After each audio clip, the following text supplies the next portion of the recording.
This is absolutely professional journalist who made, I think, also contributed a lot to the fact that Indian chess became so popular.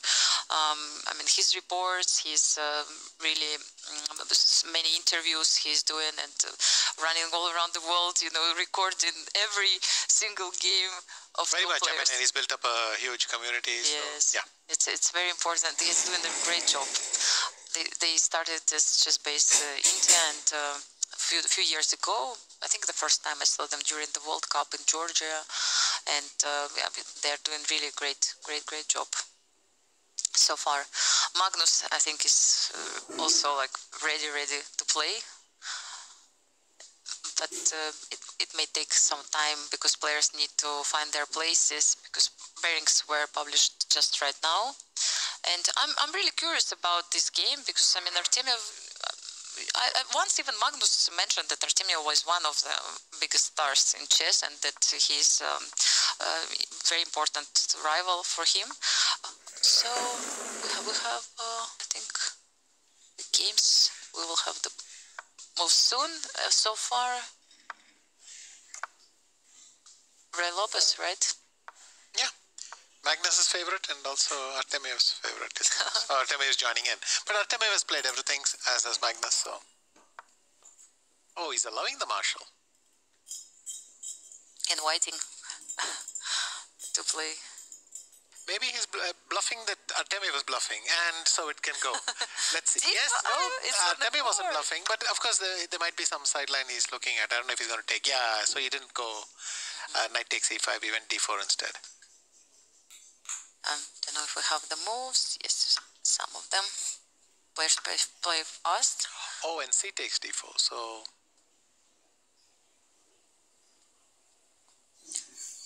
Actually, we can see on the camera, yes, a few moves also from the game. Yeah. So this typical position with isolated pawn on d5. Yeah. Just the start of the game.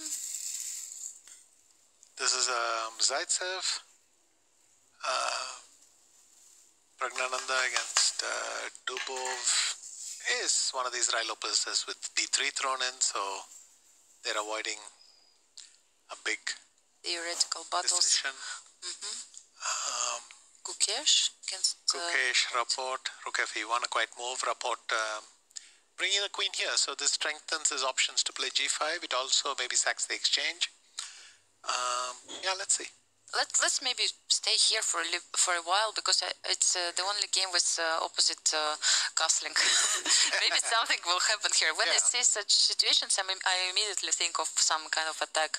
Will he be able to create... I mean, the fact that White moved his pawn on h3 helps Black actually to create maybe some kind of... Stir up the pot with the g5, g4 maybe. Yes. Yes, so actually we know that there is a first result. Yu Yangi made a draw against Vladimir Murzin. Maybe I think Yu Yangi was affected more than anyone else. Maybe, yes, that's a point, yes, and you don't feel well in such situation. Okay, here Queen d1, knight e4 has happened. So he decided to bring his king back, yes, to the battle, because this attack of Black could be very dangerous. And now where you move your knight f5? f5 is forced, and is he going to play knight c4? Is he going to play f3?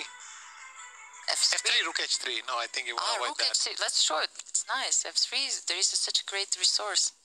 Rook h3 and if maybe. I mean, as a possibility. I mean, maybe even rook h8 is very strong. Yeah. Yes, rook h8, and it's hard to stop this rook attack. h3 and attacking. Yeah. Yes, No, he seems to have brought his queen to e3. So g5 is on the board. I think Richard is going for it. So he went f5, queen e2, e5, queen e3. The point was if he takes, the pawn then defends this one. But Richard is throwing in one more pawn of his. I've never seen something like this. Suddenly this doesn't look that great, but nothing critical yet. Yes. If you take on f4, will you take with g pawn? Of course. Yes, and then you have all these 4 pawns and in the center. It would look really nice. So that's why Gukesh decides not to do so. Interesting that he took with the c pawn. I would have thought you exchanged the knights.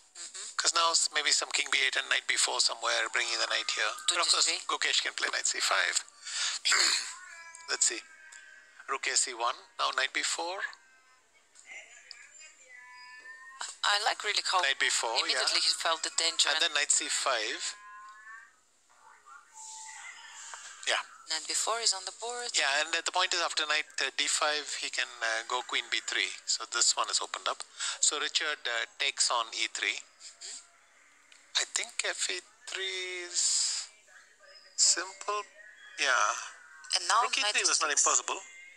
And if you play b6 now, then knight d6? Knight d6, I guess. But you have this knight, like rook d6, for example, knight g5, and have knight d3. And then I have knight f7. Ah, knight f7, yes.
I think very comfortable for Artemiev.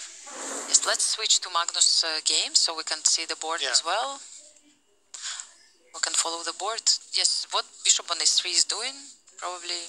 What, another appeal? He offered a draw. Maybe he offered a draw. They've been here before, that's why. Because queen f4, queen b3, queen c1, queen d5, queen f4, queen b3. I see. And so the game finished in a draw, which is a good result for Artemiev. Had black pieces with Magnus and keeps his lead after this game. Maybe somebody will join him. Let's see. Duda plays against Sugirov. Right now, let's go for this game. It's one of those positions I like to say it looks good for both sides.